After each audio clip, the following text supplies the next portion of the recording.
Ladies and gentlemen, welcome back. Hold on, let me. Hold on. Hold the horses. Hold the phones.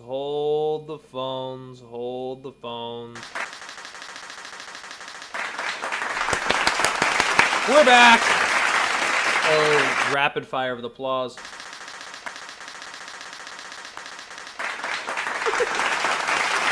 I got the fastest fingers in the West. Ladies and gentlemen, welcome back. It is the Primetime Podcast, episode number 73 of the series. I apologize for missing Thursday.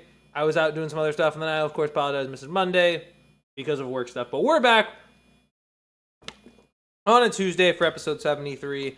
We got some big things to talk about. We got to talk about the two big sweeps that just finished in the NBA playoffs. We got to talk about what's next for those two sad sack teams that did get swept. We had the lottery happen, the Wizards getting the number one overall pick, and the Pacers landing Ivica Zubac with the lottery. Just amazing, well, not necessarily luck, because Wizards had a high shot at it, but congratulations to the Washington Wizards for getting the number one overall pick. Commiserations to the Pacers for losing theirs and having to give it up to the Clippers with the fifth overall selection. And honestly, Darius Garland ends up looking like a loser there as well, just because they're probably going to take a guard to replace him, and then they're just going to move him again. That's what I would do. But hey, I'm not the Clippers, so maybe they're thinking about you, Darius, and maybe they do want to keep you because they love you so very much. That's what's going on there. Of course, the NBA playoffs. What else? I got to get into, of course, the Knicks. I got to get into the Thunder. I've got to get into the Lakers. I got to get into the 76ers. The Spurs and the Minnesota Timberwolves are going to be playing Game 5 tonight. That is a huge game tipping off at 8 o'clock, so that's going to be a very, very good watch. Will Wemby be able to stay locked in, especially after the ejection in Game 4? How will Wemby respond? How will the Spurs respond moving forward, knowing that they probably don't want to go to Minnesota down 3-2? It's going to be a very interesting and exciting Game 5. We'll be getting into that as well. A lot of stuff to cover in. I missed a lot of action over the course of a week. And before we even get started, I wanted to take a time to acknowledge that we lost a young man today, Brandon Clark, basketball player for the Memphis Grizzlies, has passed away at just 29 years old. Details are still unknown. It can kind of be perhaps surmised about what could have happened, but it is a tragedy once again to see another star be lost so tragically young and so tragically, young in life, just be 29 years old. And I mean, listen, and what sucks is that once again, a lot of people are left to kind of talk about it rather than the actual league, as continues to happen with these young stars getting into these situations and losing their lives tragically young, whether it's in 24, whether it's in their 20s, or late 20s, early 30s. It's just not something that the league has acknowledged significantly enough or done, I don't think, nearly enough of, whether that's the NBA, whether that's the NFL, whether that's any other major professional league. They just have not done enough to counteract those things. So to me, I would be I'm probably still, obviously I'm really upset about it. I know a lot of people Memphis or Kurt will definitely be grieving. A lot of people in the NBA community grieving over the loss of Brandon Clark. So rest in peace to him. Commiserations to his family. Sorry for your loss. But really, I'm sorry for our loss. It's a tragedy to see that kind of stuff happen. So, this is the episode today. It's going to be dedicated to you, Brandon. I didn't know you personally. You seem like a good guy. That's why this episode is dedicated to you, Mr. Brandon Clark. So, if I had a beer, I'd pour one out, but I don't. So, I'll sip my water in honor of Mr. Brandon Clark himself as we get to talk about the Thunder, the Knicks, 76ers, Lakers, Spurs, Timberwolves, and Jalen Brunson himself. In the last week of what I have missed, of course, one thing has become blatantly clear over what's happened over the last 2 days.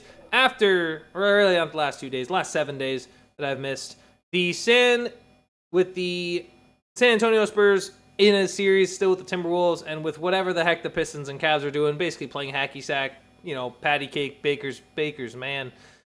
It's looking like we are on a very clear and obvious crash course to a Thunder Knicks NBA Finals matchup. It just doesn't really seem avoidable based on what we've seen from the other two other potential candidates. It seems very obvious that it's just going to be Thunder Knicks based on the way the two are playing. I mean, the offensive, what is it? The Knicks are already setting an offensive rating of plus 19.3, or excuse me, not like average point differential of 19.3. And you know who's right behind them for all time in history? This 2026 Thunder team is right behind them in that regard. So to see what is very clearly and obviously going to be what will be a Knicks Thunder matchup. And I mean, I think it is going to be incredibly entertaining when we get there. I think the real question is there any chance it's not that? And from what I've seen, I mean, let's look at it from the less convincing side, in my opinion, is the East. Do they have any chance? Do either the Pistons or the Cavs have any real chance? My personal opinion, absolutely not. Due to two major factors from each team. Let's start Detroit. Detroit, for one, lacks any consistent secondary shooting. Outside of Cade Cunningham, they don't have a reliable guy that they can trust that can potentially get 20 in a night, right? Whereas the Knicks, on the other hand, have multiple guys that can do that. I mean, they're going to have rest. You presume OG Anunoby will be back in the series. He can give you 20 on any given night. Karl Anthony Towns can give you 20 on any given night. Even like Mikal Bridges or Deuce McBride can get you 20 on any given night.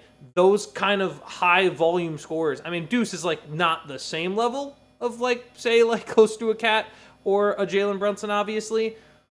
But he can still do it, and he did it in Game 4. I mean, we saw how he was lights out from 3. Whereas, I mean, do we trust, with the way Jalen Duren's played and underwhelmed the entirety of these playoffs, I don't think there's any real chance of that. Tobias Harris is much closer to a solid 3 or 4 option than he would ever be to like a number 2 scorer. They don't really have anybody that can do that. And especially with the wing defenders that the Knicks do have in Anunoby and Bridges, I mean, who's really getting who's getting 20 points? How are the Pistons going to consistently score 100 to be able to do it, right? They'd have to play incredibly great defense. And I don't see it. I just don't see them as being, they haven't felt like the dominant team that they were as the 1 seed. And on Cleveland's perspective, for them to have a shot to beat the Knicks, I mean, James Harden has to actually rise out of this mentality that he gets in the playoffs where he just sort of remains passive. It's really been since that 7-game series against the Warriors when he was with the Rockets. It's never really felt like Harden's been a consistent playoff riser. I think Donovan Mitchell's a playoff riser, and I think he shows up in big moments. But I mean, we saw it yesterday. I mean, he looked phenomenal. That entire second half was just great. The third quarter alone, what they were able to do to go on, what was it, 24-25-0 run is just, you don't hear about those things from, non-playoff risers. You know what I mean? Like, those kind of runs don't happen from guys who don't rise in the playoffs. Mitchell's one of them. I don't think Harden is. And again, outside of scoring from those two guys, I mean, Evan Mobley played very well last game, but is also pretty streaky. I like Strus. Strus brings a lot of energy. But I just think in a matchup, pound-for-pound, roster-for-roster situation, I don't think they beat the Knicks. I think they can win at home. I think especially the energy that Cleveland has brought at home in their playoff run, especially against Toronto, where they needed it desperately in Game 7, and then these last 2 games that they've had with the energy against the Pistons, yeah, they will win games in the series. I don't think either of these teams are nearly as bad as, say, the 76ers were in their series against the Knicks. But to have any real opportunity, they'd really have to steal one in New York. And not that that's impossible. It's been done by multiple teams before. But to do it and to be able to do it consistently and get a lot of those wins, I don't see that perspective happening. I think the Knicks are surprisingly, that sounds crazy to say, but I think they are. I know they were 0-3 against Detroit in the regular season, but that was then. This is now. I don't think they have the same I don't think Detroit's on the same level as in the regular season. And I think, again, that scoring does matter. I honestly, if I'm New York, I'd be more scared to get Cleveland. If anything else, that's where I would be. If I'm the Thunder, I would argue that, especially with, they might have a tougher time, not because I don't like the Thunder necessarily, not because Thunder have a great roster. They're not clearly worse than the Knicks per se. I think you could argue that they are better for sure. But in comparison, they struggled against San Antonio in the regular season. The way they have to play against Wemby is going to have to change how they have to play, right? They struggled against them in the regular season, which I think could factor in overall. And the reason being there is just because I feel like they saw a little bit of what I would call a gap. They saw a little bit more of each other. It felt like there was a genuine advantage that the Spurs had. And the Timberwolves just have heavy experience being in that conference finals round. I mean, granted, they haven't gotten out of there, but they've been there. They've been in the conference finals. If they win this series, it would be 3 straight years. We'll have to see how they play against San Antonio, and we'll get into that later. But they've been there. They can spice it up. They can annoy the Thunder, certainly. They can annoy Chet and Yahoo and Hartenstein. They can annoy SGA. Like, they can find a way. I think especially because they have an incredibly deep roster, too. I know being down Dante DiVincenzo doesn't help matters and doesn't help their case. However, they still have a deep roster in terms of, they've got, and also really good defenders like McDaniels and Reed and, of course, Rudy. Rudy when he's playing well. When Rudy's not playing well, he's just a liability. But when they're on one, they're on one. And I think, especially in this series against San Antonio, it was also showed that, yeah, they were on one. Even against the Nuggets, they were on one. So they are a well-coached team. They're a very deep roster. They've got their advantages that they can exploit in a series against the Thunder. That being said, what the Thunder have done the last two series has just been absurd. And I get it. The Lakers are down, Luka, and I get it. The Suns are an 8th seed. I get all of that. But it's not like, again, you have to understand, it's not like these are like series 1 in 6 or series 1 in 5. This is sweeps. This is back-to-back sweeps. And again, the Lakers still had LeBron playing well. The only real game that's felt close, to be honest, is that last game that they just played against the Lakers. And SGA showed up, Holmgren showed up down the stretch, Hartenstein showed up down the stretch, right? There's only so far you feel like you can get with this Thunder team, even in an individual game. And trust me, I experienced it as a Suns fan. It was infuriating. And teams will still whoever wins out of Spurs Timberwolves is still going to have to deal with the infuriating crap that the Thunder do. But I don't make the rules there. I just don't. I don't make the rules there. What can I say? But I still feel it feels very obvious, especially after the 76ers got folded, after the Lakers gave it their all against this team. It feels done and dusted. I know that people want to say the Spurs will make it a Spurs-Knicks finals, and that'll be entertaining. I don't see it. I don't see it just because I think San Antonio is still too young, and I think it's showing in this series especially. Yeah, they are a little too young. They're not. This may not be the year. Next year, very much could be, but it's a very young roster. I don't think they're all fully there, especially for a team that has the experience that OKC does. But you know what? Maybe I'm saying that because, I just want them to prove me wrong. Maybe I'm just saying that. You don't know. Maybe I actually maybe I want someone to beat the Thunder finally. Maybe, I'm just trying not to, Maybe I'm jinxing them. Maybe I'm jinxing them for fun. Marcus is in the building. Let me get to chat. Marcus, welcome in. Marcus, appreciate you for pulling up. Talking about Brunson with the power of Papa's Pizzeria. There ain't no stopping him. I thought it was Papa's Freezeria that he was playing. Can you imagine that too? Like, you gotta think about how on a scale of worst, where does it rank among 76ers still not being good enough? Because, they were a 7th seed this year, so the ranking, the pain level's probably kind of whatever, because you beat a 2 seed, that's impressive. There's only so far you can go. But, when you talk about, the Kawhi Game 7 winner, and then them losing at home to Atlanta, or them losing to Boston, right? Like 2 years ago in Game 6 at home. Like every single time, it just how much can Philly take? I mean, they may be more mental. The mental state of a 76ers fan is probably the same state as Joel Embiid's physical state. It's just completely banged up. It's gone through the ringer. It's probably done. Like, it's probably done and dusted, chalked full. Like, they can't get out of the second round. Just not a very impressive. Just not impressive.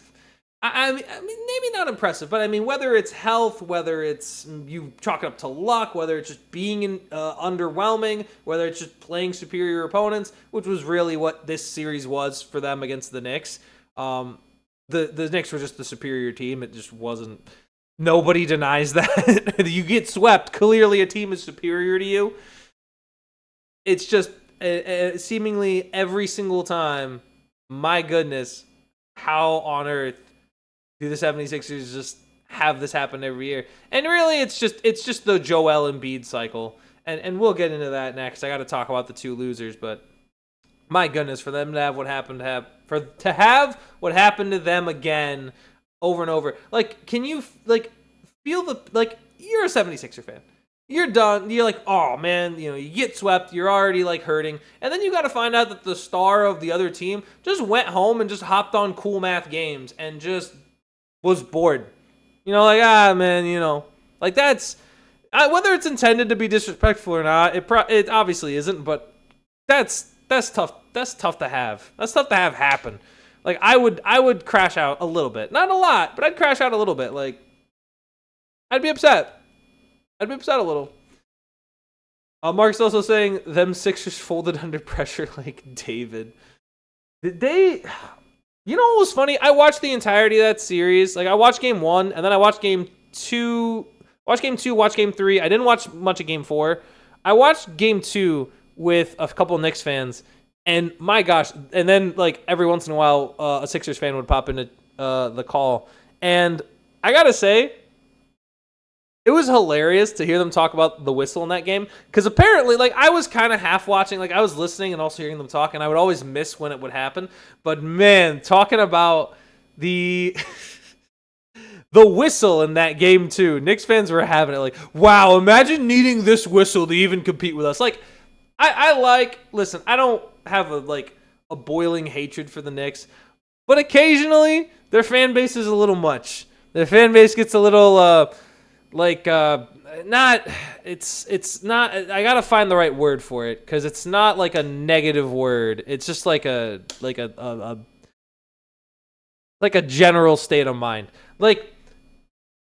When you have especially teams of good teams, and they feel wow, you're what is the word? Maybe I don't have it. Maybe there's not a word for it. Maybe I'm gonna make something up right now. Some propaganda for you from Philip the Situation White. It's something, I guess, kind of maybe full of it, but it's not really it's not that complete connotation. It's anytime something bad happens to them, they chalk it up to, man, you really just need this to beat us. That's where I get it. Listen, the Knicks maybe should have already won. Maybe they should have already won by now. But you know what? It is what it is. The Knicks, at least the Knicks fans that I know, get very much into it. Not that I think it's a bad thing to get into it, but in regards to, man, why is this happening to us? Oh my gosh, and that kind of I guess mentality. I guess not even victim either. Not playing the victim though. It's similar. Regardless, I think this is the very clear NBA Finals matchup moving forward. I don't think there's remotely anyone else getting there. I really don't. If somehow we get stunned and get Pistons and Timberwolves, I would be shell shocked. I would eat my own shirt. I would eat part of my own shirt. I won't say I won't eat my whole shirt because that's a lot of shirt to eat, but I will eat my own shirt. Jay is also in the building. Jay, welcome in. Nice to you here as well. Saying it was same series. Yeah, it was. I couldn't imagine seeing someone just hop on Papa's Freezeria after. Not even Pizzeria, Freezeria, which is crazy. And Marcus swept the mid team, played a mid game. For which one? The Thunder? Yeah, sure. You can argue the Lakers are mid. I mean, I guess they're missing Luka, but at the same time, you're watching this Thunder team sweep teams that are playoff teams without their second best player. I mean, you could talk about sweeping a mid team, but at the end of the day, like beating them in 4, obviously if they had beaten them in 5 is worse. You know what I mean? Like they got in theory the best result possible. Not even in theory, in practice too. Sweeping a team in a series of 7 games is the best result possible. Like sure, we could talk about the Lakers being mediocre and missing Luka. Thunder were also missing Jalen Williams and dominated 3 of those 4 games. I mean, it's a conversation, but it's hard to not admit that the Thunder are very incredibly talented. Now, obviously, there's some foul baiting garbage that needs to stop, along with Mr. Chet and Yahoo and SGA, because, yeah, it got a little absurd at points in this series. Unfortunately, there's just not... I want to say there's something that can be done about that, but in reality, as long as Adam Silver's NBA commissioner, ain't no way he's going to do anything about it. If he can't fix tanking, he's definitely not going to fix any form of flopping. He's not very good at fixing problems. Adam Silver's very good at identifying problems and saying, yes, that's a problem, and then coming up with awful solutions on how to fix those problems. You know what I mean? Like he's very much a math guy. He's like, oh, that's a problem, but yet when it comes to actually solving it, he's like, doesn't know how. He's not a problem solver. That's the thing. Adam Silver's not a problem solver. He's just a dude. He's just acknowledges that stuff is there. It would be like if I'm the commissioner and I'm like, man, dude, this door squeaks, and then just walk through the door every single day and never fix it. Like, that's the thing. Duh! It's annoying. You can't actually solve things. He hasn't done it in years. Embarrassing. Not okay.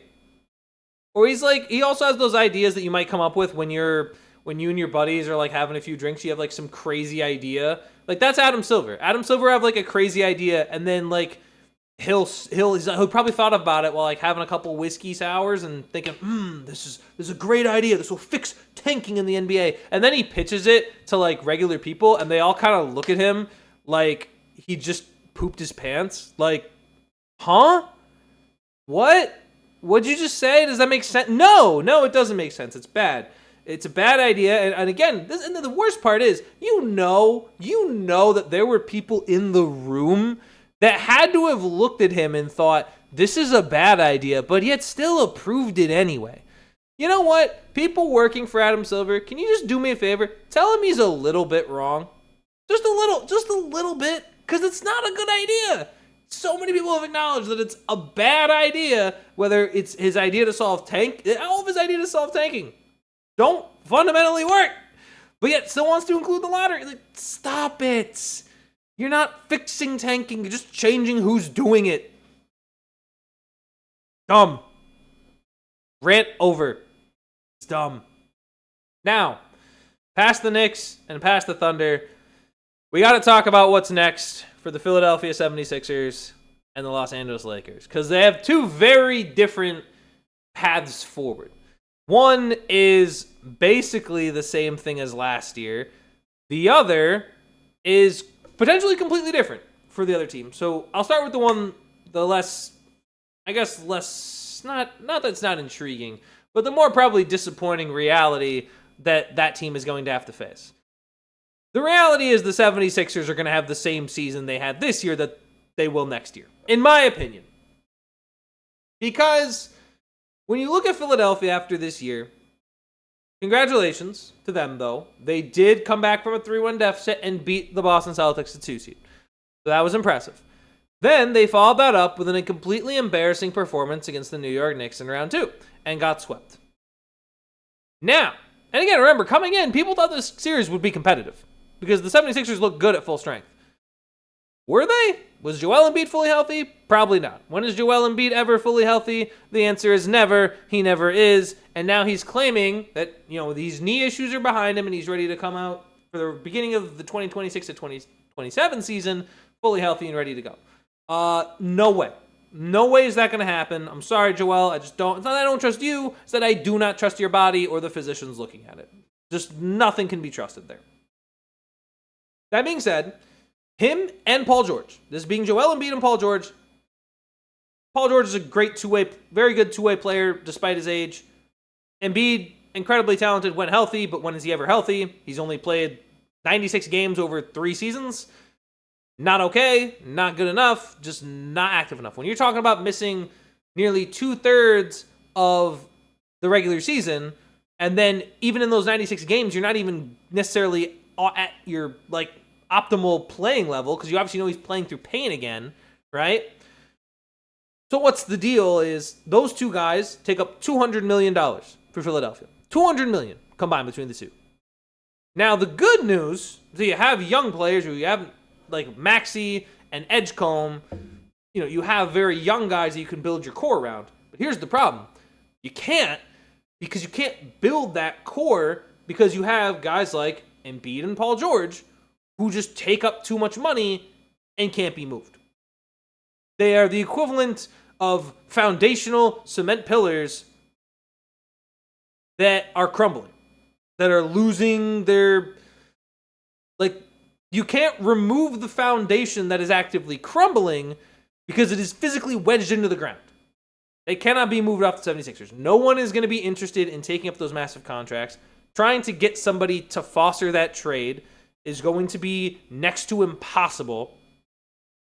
And it's just, I think as of right now, with 2 years to go right now, the 76ers, with 2 years to go on both George's and Embiid's contracts, they have no choice but to run it back again next year. Can you fault Morey? 2020 hindsight? Maybe. But if you're going to look back at it 2 years ago when he gave him those contracts, you kind of understood it. But they don't have many choices. They don't have many options. So the idea now that you have really no choice. You have no choice but to run it back, and you can't even make real improving moves because I'm pretty sure, maybe I'm wrong on this, but they're going to be under the luxury tax for the first time in, I think, 4 years, just based on the fact that how are you going to keep Kelly Oubre and Quentin Grimes if you don't pay them? And then, oh my gosh, who's the guy? Dominique Barlow, you're probably going to give him a deal, like some sort of restructuring or new contract too. Where are they going to go? They're going to be the same version of this team. And this team was not nearly good enough. This team first of all, getting swept by the Knicks obviously proves you're not good enough. But on top of that, you still had to come into this year as a 7 seed. And thirdly, even if you go into next year, let's say VJ Edgecombe gets better. Let's say Maxey's still the guy. Let's say Paul George is a good two-way player. And let's say that Embiid plays, I don't even know, half the regular season? Is that enough to get you any higher than the seed you are now? Is it enough to get you out of the play-in? Is it enough to get you starting with home court advantage? I don't think so. I don't think it makes sense to have Embiid now and say, oh, it's definitely enough. Because it's the biggest, not even a wild card. It's a guarantee Embiid will miss significant time next year. It's 100%. The no doubt guarantee that Joel Embiid will miss time. There's no beating around that bush. And there's no moving him, and there's no moving Paul George. To me, the 76ers, I wouldn't doubt it if they are exact same places they were this year, which is a 17. Maybe an 8, depending on how the play-in goes. But there's just, and again, when you think about the East, again, the East is always weird to me because you have so many, I'm going to be honest, it's very top-heavy. You've got maybe, not that the West isn't top-heavy either, obviously, but when you've got like the Pistons, the Celtics, Knicks, and maybe Cavs as like your top heavy teams. And then the 5th seed could be literally anybody. I mean, the 5th seed was Toronto, who had a good year, but nobody really took super seriously. Atlanta, who had a stretch of the last month and a half to 2 months that they played really well. And I mean, what? The Heat are just going to be there, but what team is going to turn around? Like, can the Wizards potentially do it if they have AJ Dubasta and they have, Young and they have Anthony Davis? Is that possible that all of a sudden works out? Does Charlotte get significantly better? It always feels like there's, to me at least, much more turnover in the East, or there's more likely to be turnover in the East than there would be in the West. So, I mean, if you're the 76ers, you're clawing to make sure you don't get hit with that turnover. And it's going to end up relying on Embiid's health. And that's like the last thing you want to be relying on right now. Because genuinely, what was it? When he got his injury right before the series against the Celtics, everybody knew what it was. And, curse warning coming up. The tenor, the tone that people already had, like, you can't make this shit up. You can't make it up. Embiid is just constantly hurt, whether it's in the regular season or in right when the playoffs come and it's a big moment, right? That's the Embiid cycle. He's hurt, plays well. Next game, he's hurt, he comes back, he doesn't play well, he plays well again, he gets hurt. He comes back, he doesn't play well, he then plays well, and he gets hurt. It is the constant Joel Embiid cycle over and over. And Philly's just trapped in it until his contract expires. What more can you do? What more can you do if you're Philly? So yeah, Philly's going to have to repeat their success. Well, what success they had from this year, and they're going to end up in the same spot. Glassman. People say Jalen Green is Glassman. No, we know who Glassman is, and it's Joel Embiid, and it's not close. The Lakers, however, are a more interesting story. The Lakers are a more interesting story in the sense that, well, for one, they have a lot of dudes under contract. Rob Pelinka came out and said, he wants to keep both AR-15, that's Austin Reeves, and keep LeBron, which it is going to be very interesting. So the arguments of where LeBron goes, and I'm actually curious. I want to hear what you guys say on this. So I want to ask you guys, where do you think is LeBron's most likely outcome of this year? Is he retired? Is he out in Cancun sipping mimosas? Is he back in LA? Which I don't know. Every single person I ask, I get a different answer about how they feel about LeBron going back to the Lakers. Like, oh, he'll just be back. Or no, it's definitely his last. Like, I've had the opposite spectrums on both. They are either, there is no way that LeBron is leaving LA, and he's like, there's no way LeBron stays in Los Angeles. I've seen both sides of the argument there. I know people have thrown Cleveland in, which makes sense if LeBron wants to win another championship. But this is kind of my hot take, and people might argue with me on this. I don't know if he wants to. I don't know if he wants to that badly. I think at a certain point, yes, LeBron, obviously anybody who's playing wants to win. But at this point, being in LA for surprisingly now, it's going to be 8 years now. I feel like a lot of his livelihood now is there, especially now that LeBron is bigger than an NBA player. And I think some players are just bigger than NBA players, but I think LeBron at this point, I'm going to say a hot take. At this point, LeBron has become bigger than the NBA. Like, LeBron has his own brand and other stuff that he does so much that makes it not exclusive to basketball at this point. And especially, obviously, but basketball is a big part of what he is. But with how big LeBron is just as an individual and as now a billionaire and an actual brand, it's hard to take the idea that he would leave a place like Los Angeles to go play. I get it. He was born in Cleveland. He was drafted by Cleveland, all of this. But it's not like Cleveland is a surefire contender if LeBron goes there, right? Like, Cleveland may not make it out of the second round again. They may just lose to Detroit. And then what? LeBron is going to be the magic piece that gets them there? Not at this point in his career. I mean, he's 40. He's 41. Like we're that's gonna be the thing that makes the difference. I don't see it. And again, like, not that LeBron can't play. I find it very odd that at this point we're having that discussion that LeBron is the piece that's going to send the Cavs to the promised land. And I mean, those are really the only options. Like, where else does LeBron go? The only other place that makes some sense, and I've seen it floated around, is Golden State. Because number one, it's Unk Nation over there. Number two, they're going to try really hard, I think, this offseason to make it Unk Nation and just say, let's let the vets shoot for a ring. Like, let's get Steph, and because apparently now, Kerr's coming back. We've heard that Kerr's coming back. Kerr wants to keep Draymond, which is weird to me. But whatever, keep Draymond. And then, like, I've heard that just go all in on the Unks. Go out and get LeBron. Go out and try to get, like, Kawhi Leonard. Just make it the Unk Nation as opposed to trying to get Giannis, because at this point, it's all the Warriors can do. Like, the Warriors are not set up to rebuild right now. They're just not, especially if they're going to keep Steph Curry, if they're going to keep Kerr, if they're going to keep Draymond. They're not built to set up for a future. So go get all the old dudes and say, let's run it. Let's see if this works.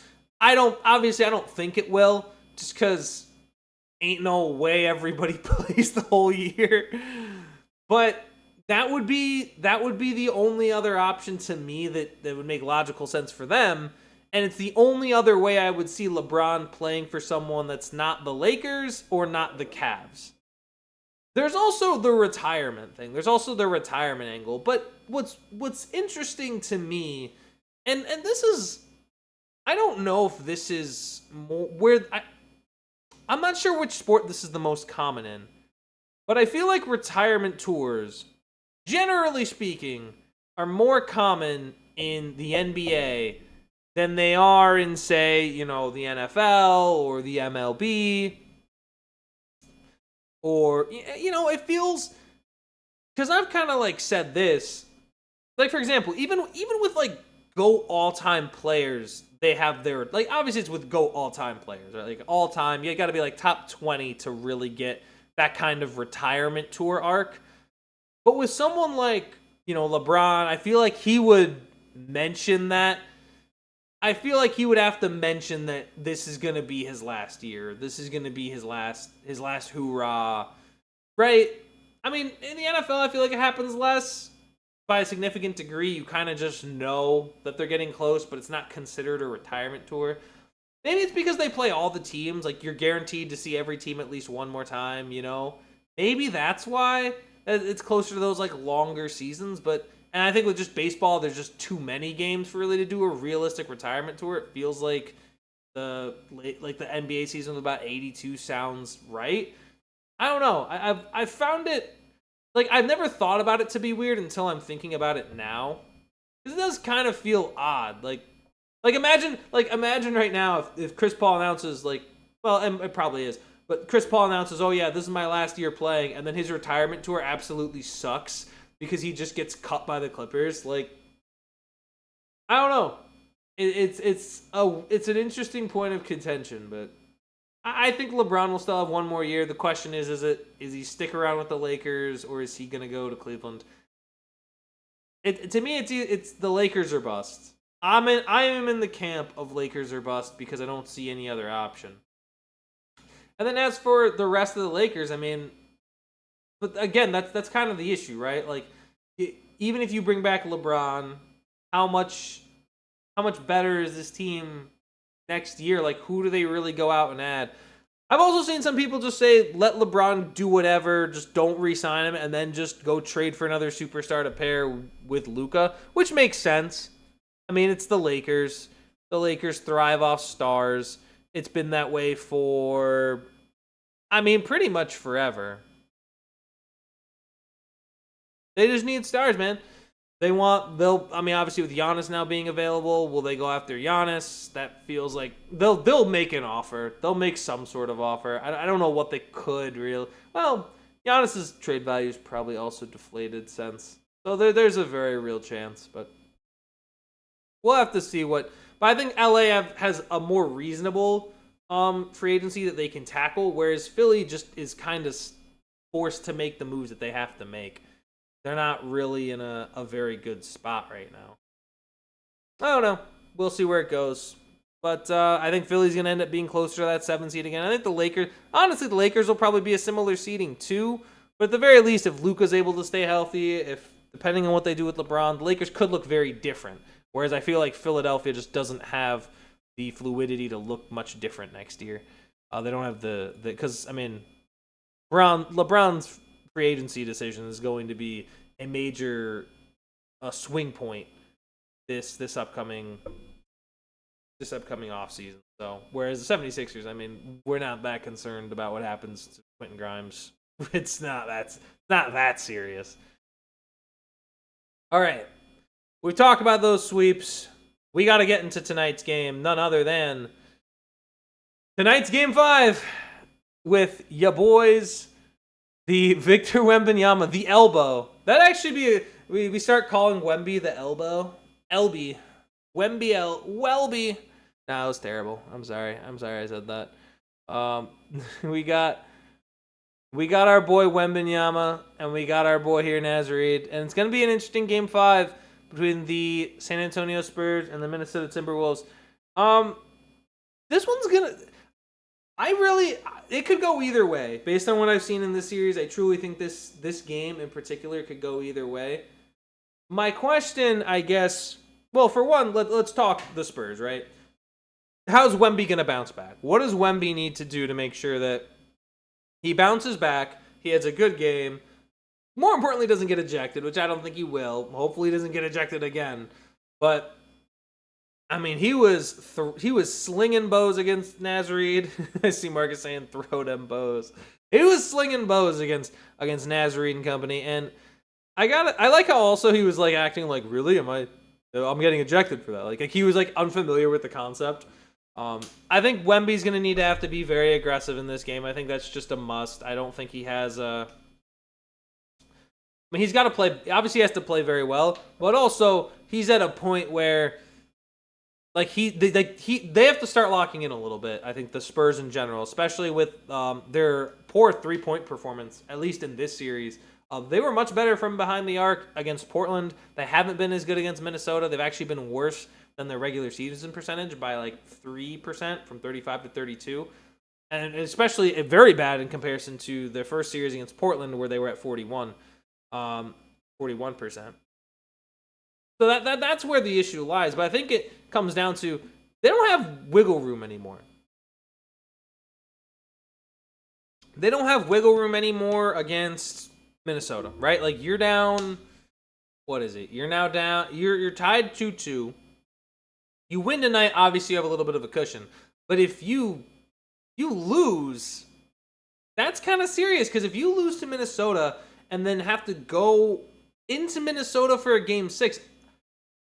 I just don't think you want to be like the Nuggets in that position. I don't think you want to be in that spot where all of a sudden, oh crap, we're in this spot now. That's an issue, you know? And again, it's a young team, right? It's a young team versus an experienced team that's been to these situations multiple times, has had a lot more playoff experience than these guys.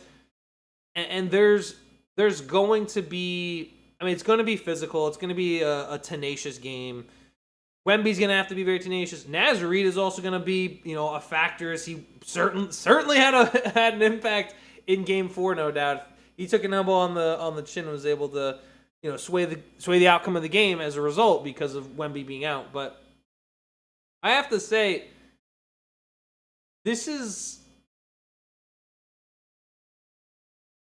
I don't know who to take in this one, to be honest. I really think, well, two things. One, it really depends. Can the Spurs hit more threes than the Timberwolves? Can the Timberwolves miss less free throws, or can the Spurs hit more of their threes? I think that's going to be the major difference.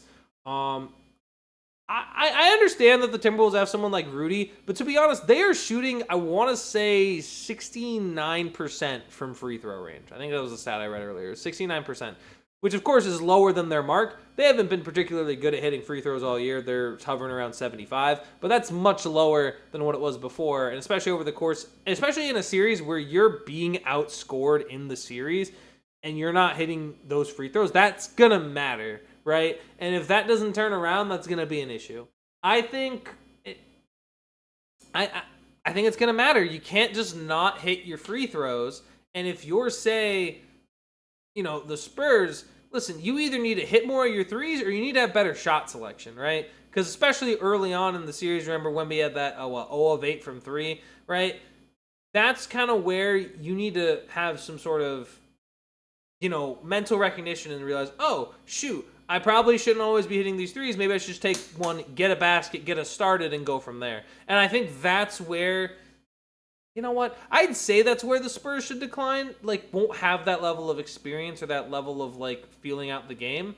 And they might just try to get aggressive and shoot more threes. But I'll be honest, Boston didn't understand that. And they're supposed to be one of the better veteran teams in the league. And that's how they got ousted in the first round. So I really don't know. Maybe it doesn't matter. Maybe it doesn't matter at all. If I have to pick one tonight, though, I think especially after getting ejected, I think Wemby's in for an all-time performance in Game 5 in San Antonio. I think the Spurs will go and take Game 5, and I don't know if that'll decide the series because I think the Timberwolves are very capable of winning 2 in a row against this Spurs team. But no, I'm gonna say that the Spurs will take it tonight. We'll see where the rest of the series go. I won't quote that because I really don't know. I don't know where the rest of the series goes, but I do think the Spurs find a way to win tonight. I think Wemby has a huge bounce back game. I think he is not as aggressive. He won't be as aggressive as he was against Nazarene.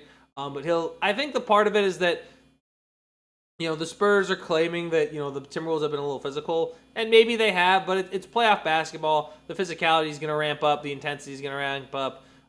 I think the Spurs will win. I think they will adjust. I think Wemby will adjust. I think he'll get back into the swing of things, and I think he will have an all-time performance in Game 5. I think it'll be like an early legacy. I think also right now, this is a big legacy game, more so for Wemby than for Ant. I know Ant, dropped 36 in Game 4, so that was big for him. I don't think this means as much for legacy as for Ant as it does for Wemby. I think early on, this could have massive ramifications on Wemby's early career, this Game 5 against Timberwolves. So he needs to come out and he needs to have a big game. Because if he doesn't, I think the Spurs will be in trouble. Timberwolves could very much take Game 5, and that would be trouble for the Spurs to have to go to Minnesota and try to get Game 6. Jay's in the chat as well, saying, since WWE superstar Danhausen uncursed the New York Knicks in May 2026, the team has gone undefeated in all games, winning 7 straight regular season. They're 15-2 since being uncursed. Wow, it was all because of WWE superstar Danhausen. Is that the conspiracy? Is that Dan actually lifted the curse? He took away the hex? The hex is gone.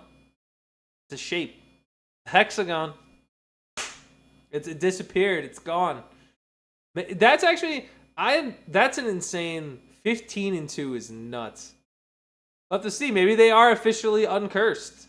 Again, we let's not jinx anything yet, Jay. Let's not jinx the Knicks quite yet with saying that they are uncursed. But if they're able to win the finals, then it would prove it, Marcus again saying throw them bows. And then Jay saying R.I.P. Jason Collins. I saw that one too. Jason Collins and Brandon Clark. I think Jason was cancer, and he passed away at 47. And then now Brandon Clark, who's 29 years old. That's just wild, man. That's wild stuff.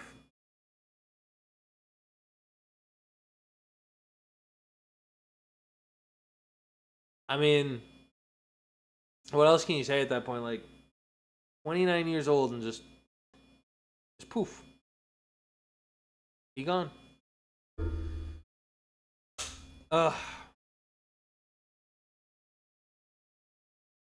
29. I mean, I'm 24. I mean, if I knew, like, oh my gosh. I mean, even now, like, I'm 24 and I was thinking of who was it? Oh my gosh, Rondale Moore. Like, shoot, just Clark was reported to be an overdose. Yeah, I didn't mean to like make assumptions, but you gotta kind of, based on the state and what was said and previous stuff that had happened, it's tough to not make that presumption. But yeah, I just TMZ was investigated as a possible overdose. Prozac and apparently Prozac and fentanyl. I mean, geez, dude. Oh my gosh, man, that's so tragic. That's awful, dude. It was the autopsy. This is from TMZ, so I don't know. This is too.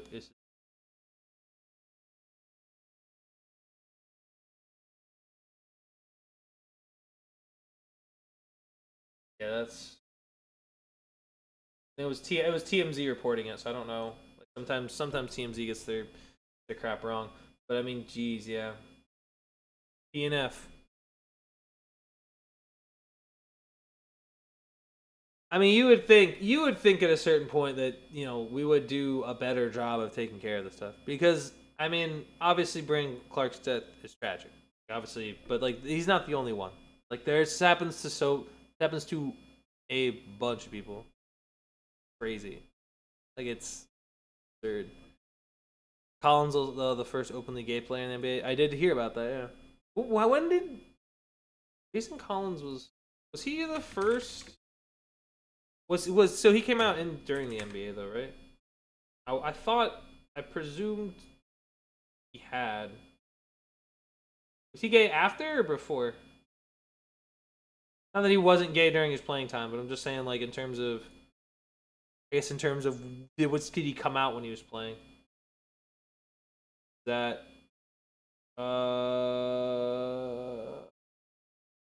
maybe 2013. Okay, so it was like right towards the end of his playing career. Right in when he played when he was on the Wizards. On Washington probably. It was either would have been Washington. They said weed, stick to weed. Nothing good comes from man-made drugs, people. He came out while in the NBA. Okay, so yeah, that's what I thought. Yeah, I mean, yeah. Well, here's the thing, Jay. Especially with like what I mean, I guess I don't really know. I've never been involved with that stuff, but my assumption is that there's still like people would still not buy from say like dispensaries, right? The people might buy their stuff from like locally sourced, Well, not like locally sourced as in like it's not, but I mean, there are, and also it's not legal in every state, and sometimes that stuff can get in there too. But we don't know. I hope. Actually, well, it doesn't matter what I hope because that is gone. But like, it's just that kind of stuff can get into a lot of other things. Like, especially, I mean, just I don't. I hope I can hope it wasn't fentanyl. He wasn't just overdosing on just straight fent. But I mean, that stuff gets into so much crap, and it's horrifying. Like it's just that can get like in theory you could put that in Cheerios. I mean, people don't, but like my presumption is that it gets into a bunch of other stuff, and it's just not okay. Sick and twisted. After the 2012-2013 NBA season concluded, Collins publicly came out as gay, became a free agent, and did not play again until February 2014 when he signed for the Nets. Well, what do you know? More of these NBA YNs need to research the Len bias.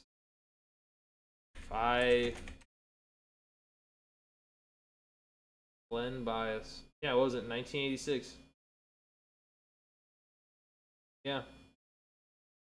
Len bias and his father flew to NBA draft. Was this? Wait. Oh shoot! Did it? No way. 1986. I've never heard of Len bias, but I'm looking it up right now. I'm using Wikipedia. He was select. It was days before he was selected in the draft as the second overall pick, and then passed away due to drug overdose. Oh my gosh.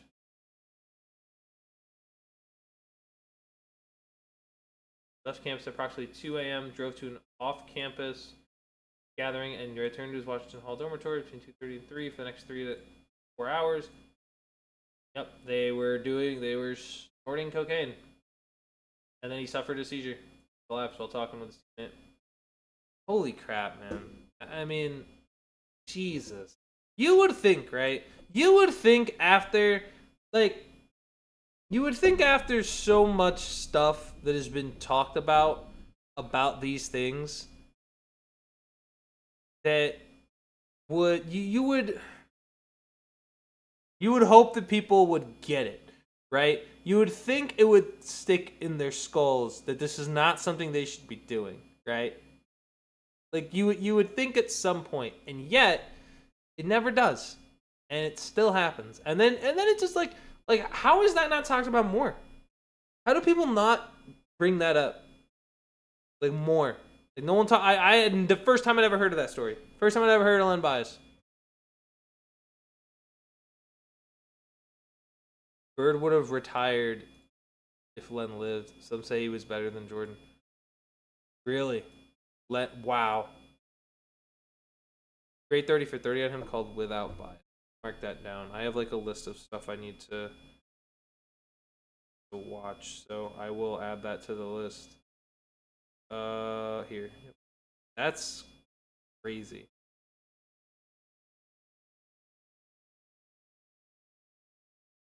Oh my gosh. If that is I don't know. I don't like have a whole lot because I'm like knowing what I just hear, but that's absurd.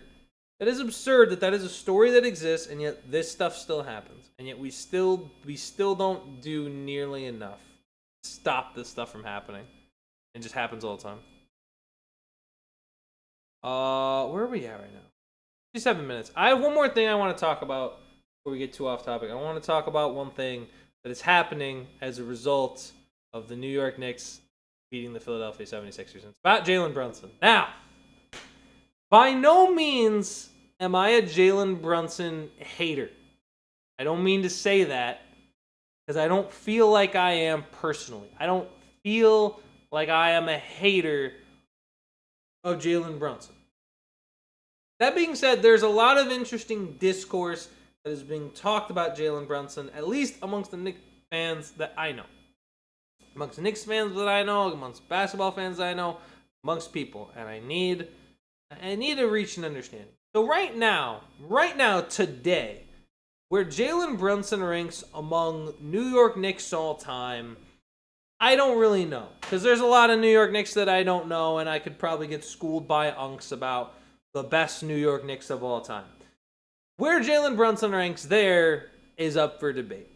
And if he wins a ring, I've heard a lot of people say, and I kind of agree on this take. If he wins a ring this year especially, he would probably be the greatest New York Knick of all time.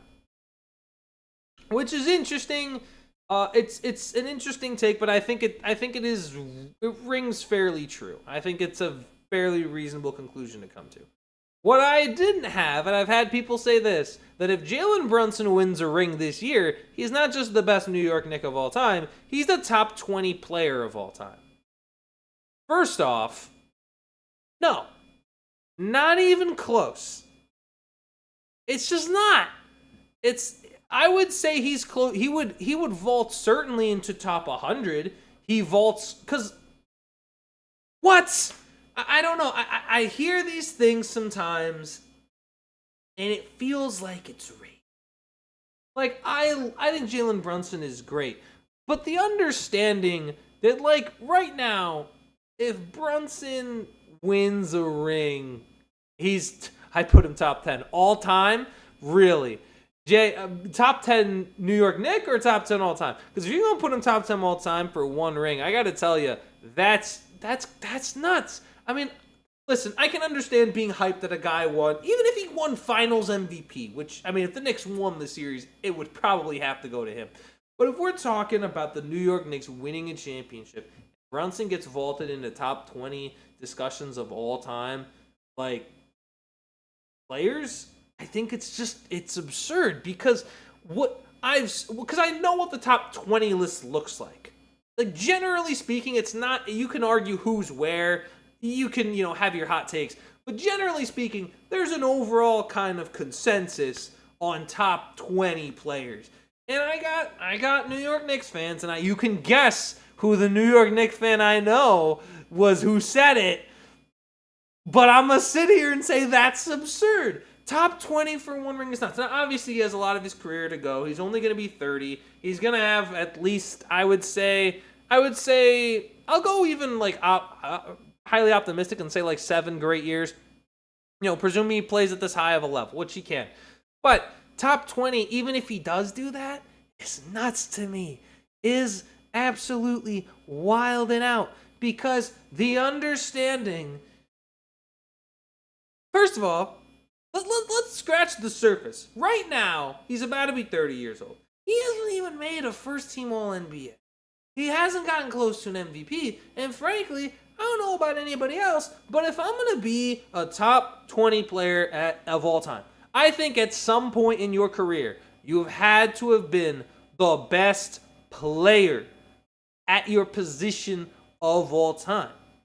Am I crazy? Because I feel like if you're a guard, you got to be the best guard. But you're not the best guard because Shea's the best guard. If you want to put in another guard that people have rank in higher regard, you probably look at Luka. Luka would be the better guard, right? And not to say that he can't be All Famer, he can't be this, can't be that, but top 20 is an absurd statement for a guy who's never been first team All NBA. Not once. And again, very good player. Very good player. But if he wins a ring, we can talk top 100. That's where we can go. We can talk top 100 player of all time. We can't talk top 20. Are you nuts? Are you out of your damn mind? Are you out of your damn mind? It just doesn't make sense. And I like Brunson. I don't particularly hate Brunson. I think Brunson's got some swag to him. He plays Papa's Freezeria. I like that. But I'm also going to be realistic when I talk about NBA players. Like, it's tough for me to say. Like, I'm not sitting here saying even like top. That's crazy. It's crazy to put him. It's too much. It's too much to think to put him top 20 all time. It's just nuts. Because you have to understand. And I was gonna do this because I was gonna follow up on the Kobe argument we had last time with one of my buddies, but he never sent me over the full list. I wanted a full list. But when he gets a full list, we can go over it. But I was looking at just like, and again, I looked at like top 100 rankings of all time, like the players that are there. Obviously, Michael Jordan, LeBron, Kareem, Magic, Bill Russell, right? Shaq, Tim Duncan, Larry Bird, Wilt, Stephen Curry, Kobe Bryant, Hakeem Olajuwon, KD, which I somewhat agree with, somewhat don't. Oscar Robertson, Jerry West, Kevin Garnett, Jokic, Nowitzki, Robinson, Dr. J, Moses Malone, Karl Malone, D-Wade, Giannis, Charles Barkley. Like, it's just a long list, and that's only 25 names. Only gave you 25 names. You think Brunson wins a ring, he's better than who? Who on that list? Who on that list is truly better than? These are all like 10-time All-Stars, and Brunson's like a what? 3-4 time? We got a lot of career. I mean, obviously he has a lot of career left, but it's steep, man. It's a crazy. It's not easy to have that conversation. Especially with how good a lot of the other guys were, how great these guys were defensively too, as well as offensively. Like it's what are you gonna do? What are you gonna do? Jay saying all time no. Okay, so it was top 10 New York Knicks. Ewing, Frazier, Reed, King, Oakley, Houston, Bradley, Starks, Melo, Brunson. Melo top 10. Well, I guess Melo makes sense. But I mean, like, where's Cat rank, Jay? Where does Cat rank as all-time New York Knicks? Oh my God. Let me see. Let me look up a list of top 10 Knicks of all time. Let's see. Let's see who would. All right. Let's see what Bleacher Report says. Because we. Oh wait, no, that's 2018. That's forever ago. We got to do something more recent. How recent is this ESPN article? ESPN, the 25 greatest Knicks. Wow, the article doesn't even exist anymore. Okay. Give me sports. That one was 2018. This one, I'll go with the most recent one I can find. It looks like it's gonna be. It looks like it's gonna be this Give Me Sport article. Let's see. Ooh, that's wild. Hold on. Here we go. Oh, wait. Is this the last 25 years? Wait. He's doing the... What? No shot. I'm going full screen for this. I'm going full screen. Ranker? Let me see. Let me do ranker.com. I'll pull that up. I'll pull up Ranker top picks of all time. You gotta look at this though. You gotta look at this and tell me I'm not crazy.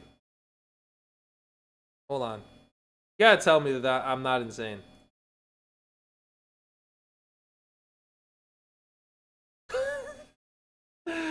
Am I nuts?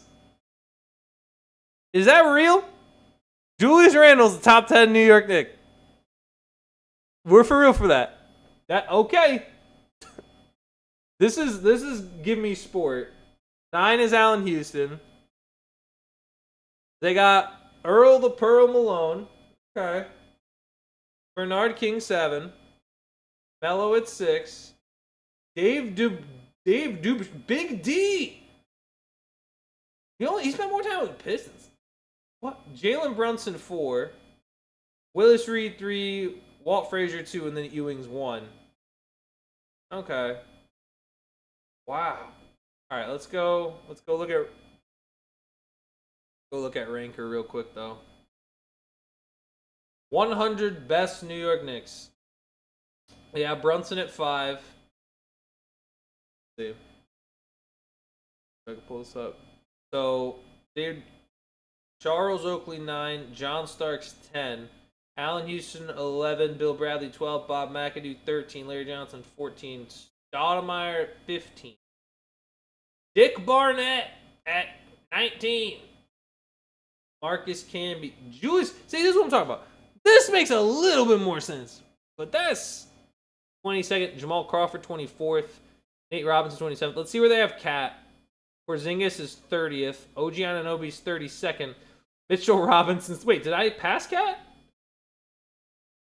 Maybe it's because he's still more of a Timberwolf at the moment.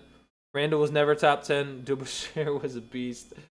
Derek Harper, Mitchell Robinson 34, Tyson Chandler 35, Jeremy Lin 36, J.R. Smith 37, Doc Rivers. It's just funny to see Doc Rivers here. Jason Kidd, Charlie Ward, Kurt Thomas. Do they not have Cat on this list at all? Phil Jackson 50, D Rose 53, RJ Barrett 57. Randall's still too high. Baron Davis 60, 22. Put him lower. Emmanuel Quickly 63. Do they not include Karl Anthony Towns as? I mean, I guess because he's. How long ago was this voted on? Darryl Walker 80, Obi Toppin 79. Taj Gibson 87. I mean, I guess in all fairness, next up. What's next up? What do I click? I am human. Why would I not be human, Ranker? The most likable NBA players of 2026. Hold on, go back. Go back again. They don't have Cat. That's so interesting. How recently do these get voted on? Do these get voted on like every day? Do people just vote? They get like people just come on and be like vote. Updated September. Oh, it hasn't been updated since last year. This was the last time it was updated was September 1st of 2025. So it wasn't updated until 9 months ago. So maybe Cat isn't on here. That's kind of crazy because I definitely think Cat's top 100. I mean, he will be at some point. Harper was out PG in the 90s. Adam, can you add people to the list? How do you do that? How do I add a... I don't know how to do this. I've never done this. Adam, where can I... Rank it? Oh, you can also do rank it your way. Gotta be a way. Re-rankers, region... How rankings work. This list is dynamically... Yeah, I understand that, but why can't I add him? Where can I add someone? Huh.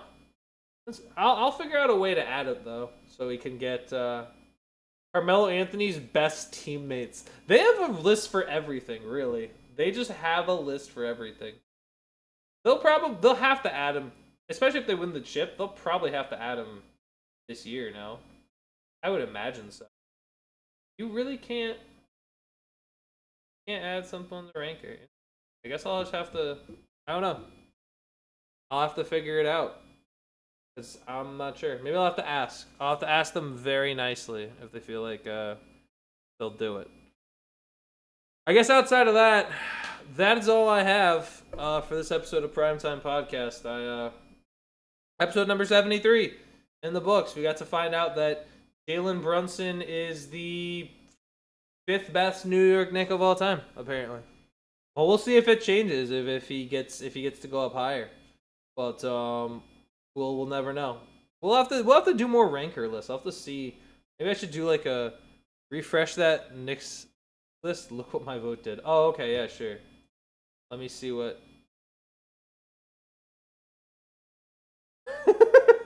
you put you. What is it? I don't know. Wait, did it? It put Patrick Ewing 1.